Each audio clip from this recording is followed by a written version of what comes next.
Hello नमस्कार दोस्तों, मैं नितिन वालिया। कैसे हो आप लोग सभी। एसएसटी के महत्वपूर्ण प्रश्नों को आज की वीडियो में डिस्कस करेंगे। तो एग्जाम देने से पहले इस वीडियो को जरूर देखना पूरी। तो जैसे कि सबसे पहले हम बात करेंगे अपने प्रश्न की, संवैधानिक उपचारों का अधिकार क्या है, right to remedies. Article number 32 बहुत ही इंपॉर्टेंट आर्टिकल है हमारे इंडियन कॉन्स्टिट्यूशन का, और 32 को ही इसीलिए डॉक्टर बी.आर. अम्बेडकर के द्वारा संविधान की आत्मा और हृदय बताया है। तो जैसे कि हम लोग इसके बारे में बात करें कि नागरिकों के मौलिक अधिकारों की रक्षा करता है, ऑप्शन नंबर सेकंड है कि संविधान संशोधन को स्वयं को सुधारने के विषय में है, या ऑप्शन नंबर थर्ड है शिक्षा का अधिकार अधिनियम 2009 को निष्कासित करता है, या ऑप्शन नंबर फोर्थ है न्यायपालिका को संसद द्वारा लागू को निरस्त करने की शक्ति प्रदान करता है। तो सही आंसर होगा ऑप्शन नंबर फर्स्ट, इसका बिल्कुल राइट है, नागरिकों के मौलिक अधिकारों की रक्षा करता है। देखो, सुप्रीम कोर्ट आर्टिकल नंबर 32 के तहत इसी संवैधानिक उपचारों के तहत 5 प्रकार की रिट जारी करता है, तो ये भी आपको पता होना चाहिए। और इसके अलावा हाई कोर्ट जो करता है वो आर्टिकल नंबर 226 के तहत 5 प्रकार की रिट जारी करता है। नंबर नेक्स्ट हम लोग बात करेंगे प्रश्न की। तो अच्छा क्वेश्चन है कि निम्नलिखित में से कौन सी विशेषता बौद्ध और जैन दोनों धर्मों में है। तो कौन सी ऐसी स्पेसिफिकेशन है, हमें ऑप्शन में से छांटना है। तो ऑप्शन नंबर फर्स्ट है कि केवल वही सच्चा ज्ञान प्राप्त कर सकते हैं जो घर त्याग देते हैं। ओके, ऑप्शन नंबर सेकंड हम लोग देखें कि इन दोनों धर्मों को मुख्यतः व्यापारियों का समर्थन प्राप्त था। ऑप्शन नंबर थर्ड है कि मुक्ति पाने के लिए मनुष्य को अपने वस्त्रों सहित सब कुछ त्यागना पड़ता है।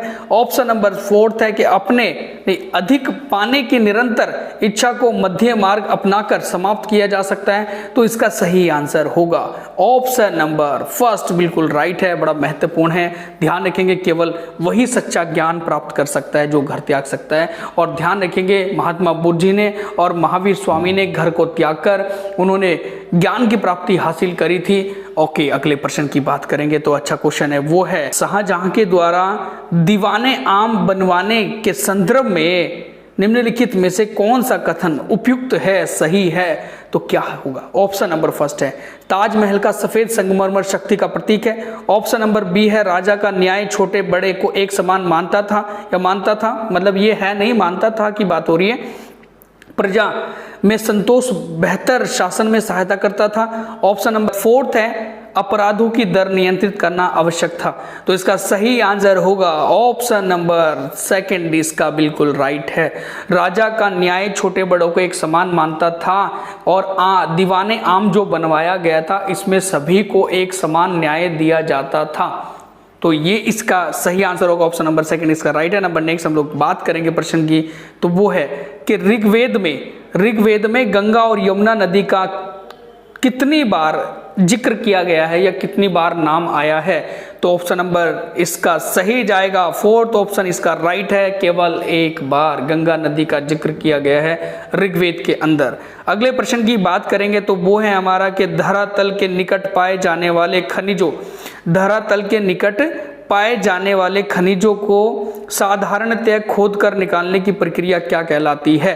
तो अगर बात करें जमीन है, इस जमीन के अंदर जो एक हमारे कोई खान है, माइन है, उसके अंदर से जब किसी चीज को निकाला जाता है तो उसे क्या कहते हैं, उसे कहते हैं उत्खनन करना, उत्खनन करना, माइनिंग करना।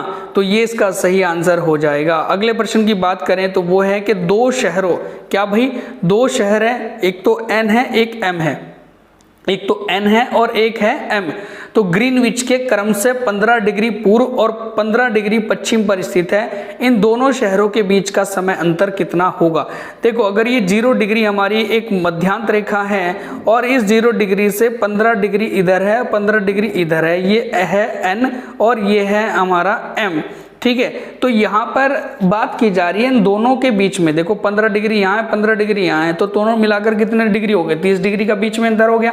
और 15 डिग्री को चलने में पृथ्वी को कितना समय लगता है, 1 घंटे का, और 30 डिग्री को चलने में कितना समय लगेगा, 2 घंटे का। तो इसीलिए सही आंसर क्या होगा भाई, 2 घंटे का अंतर इन दोनों के बीच में होगा।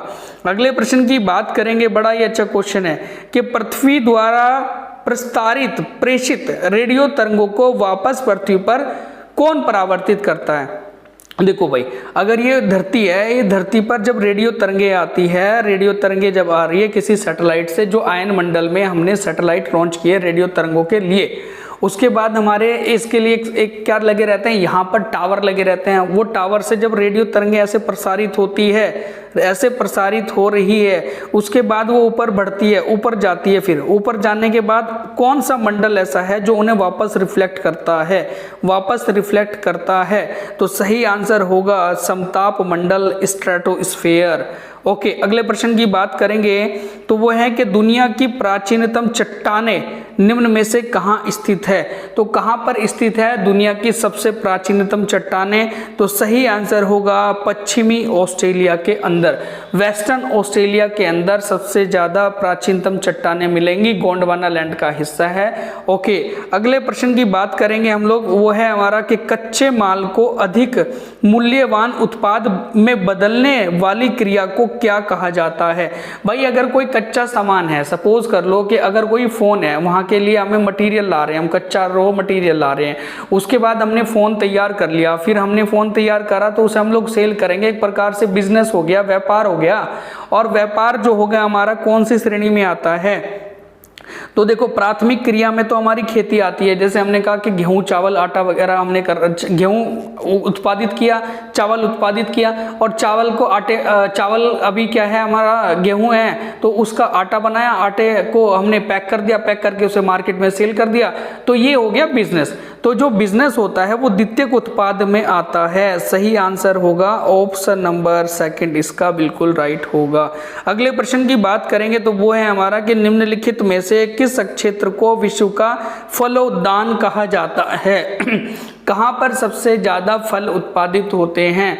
तो फलोद्यान जो पाया जाता है, फ्रूट पार्क किसे कहा जाता है?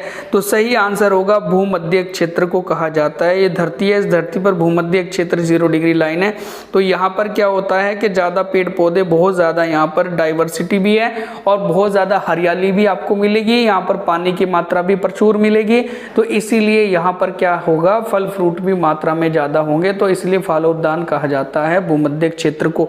अगले प्रश्न की बात करें तो यह है हमारा कि संविधान के किस अनुच्छेद के अंतर्गत अस्पृश्यता के कारण किसी अयोग्यता को लागू करना कानून के अनुसार एक दंडनीय अपराध है? तो सीधी सी बात है कि अस्पृश्यता का अंत कौन से आर्टिकल के अंदर है? तो सही आंसर होगा ऑप्शन नंबर सेकंड, इसका राइट है, अनुच्छेद नंबर 17 के तहत अस्पृश्यता का अंत है।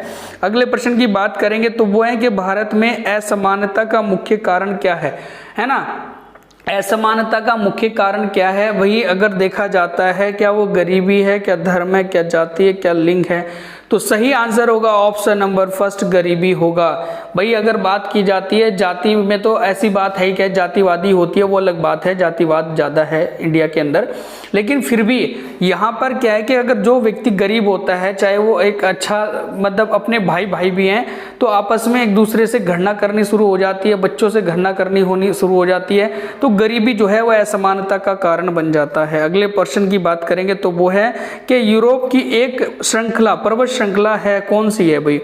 क्या आल्पस है, हिमालय, एंडीज है, रोकी है? तो सही आंसर होगा ऑप्शन नंबर फर्स्ट, इसका बिल्कुल राइट है।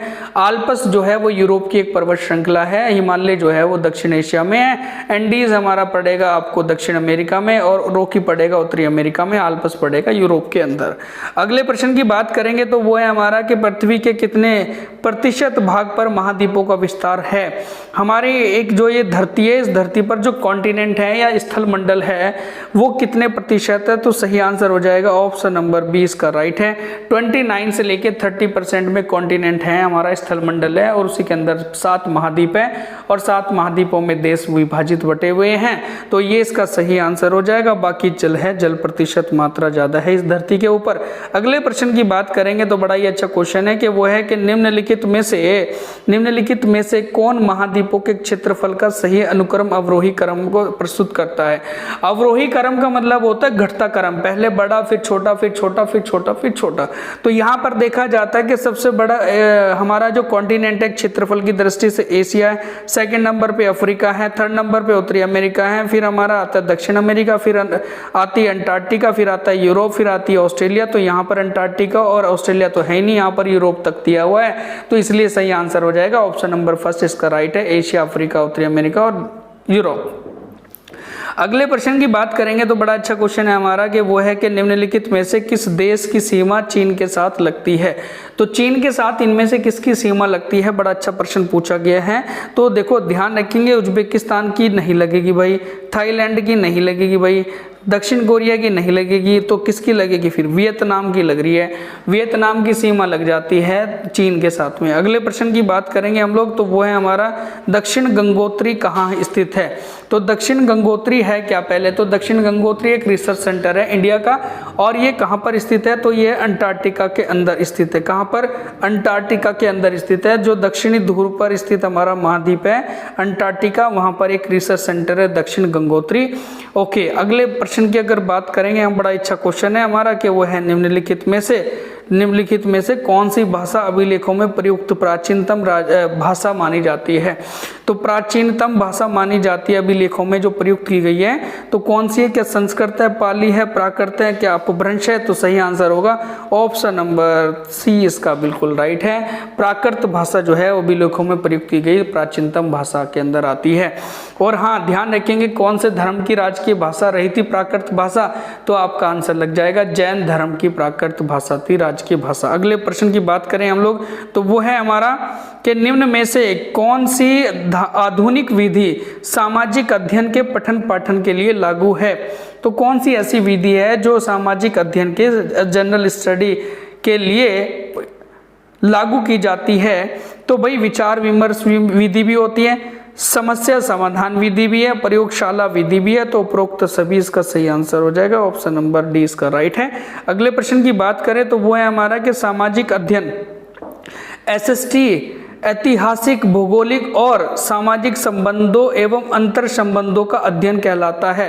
यह कथन किसका है भाई, यह कथन क्या माइकेल का है, क्या हेमिंग का है, फॉरेस्टर का है, या फिर उपरोक्त में से किसी का नहीं है।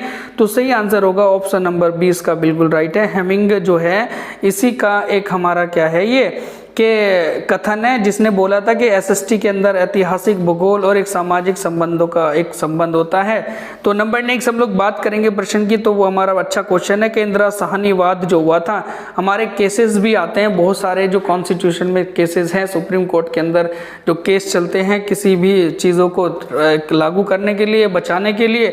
तो इंदिरा साहनीवाद जो है 1992 में किससे संबंधित है, क्या अनुसूचित जाति से, अनुसूचित जनजाति से, अन्य पिछड़ा वर्ग से, उपरोक्त में से कोई से नहीं।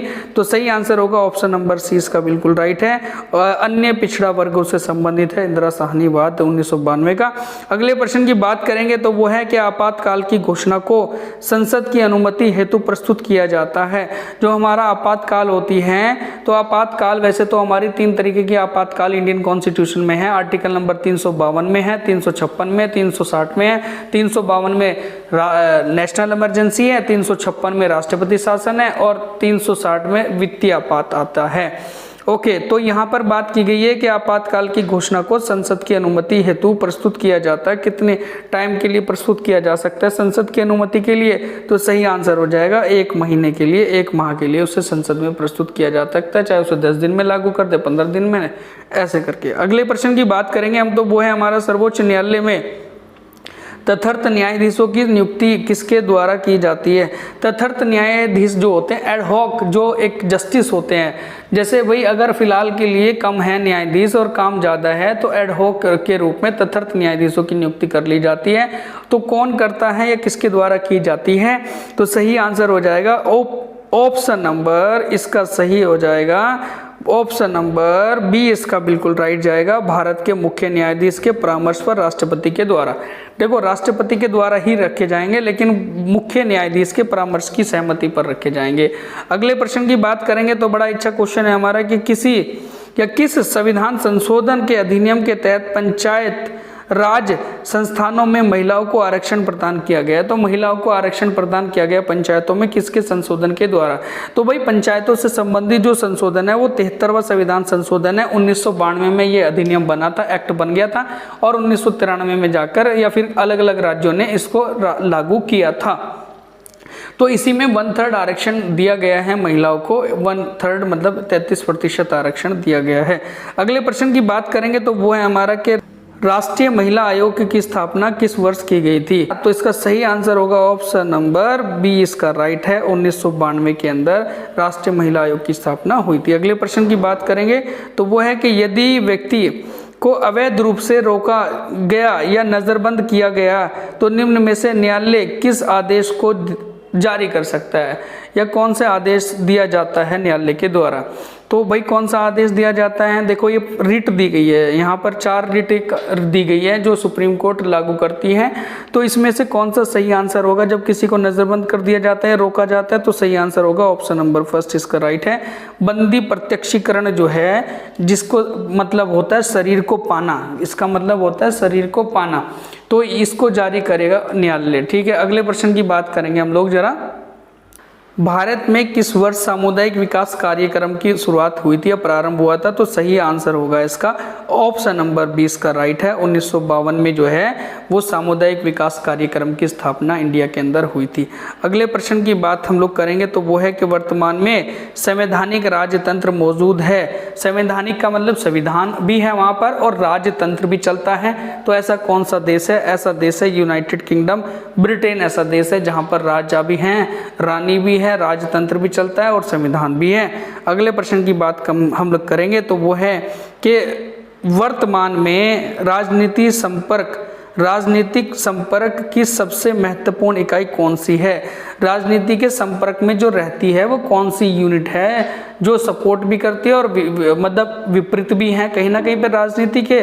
तो वो कौन सी ऐसी यूनिट है जो राजनीति के संपर्क में रहती है? तो सोशल मीडिया जो है वो राजनीति के संपर्क में रहती है।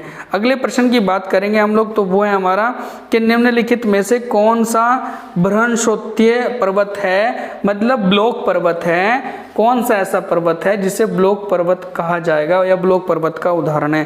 भाई हिमालय तो हमारा नवीनवलीय पर्वत है, अल्पेशियन भी है और यूराल भी है। तो सही आंसर हो जाएगा ऑप्शन नंबर डी जो है हमारा, ये सही हो जाएगा। क्योंकि क्या है कि वोस्जेस जो पर्वत हमारा जर्मनी में है, राइन घाटी के आसपास में जो पर्वतमाला है वोस्जेस पर्वत, वही हमारा एक ब्लॉक पर्वत का उदाहरण है। तो ये थे आज के टॉप 30 इंपॉर्टेंट प्रश्न एसएसटी की। अगर आपको दी गई हमारी जानकारी अच्छी लगी तो हमारे चैनल को सब्सक्राइब करें, वीडियो को लाइक करें। Thank you so much.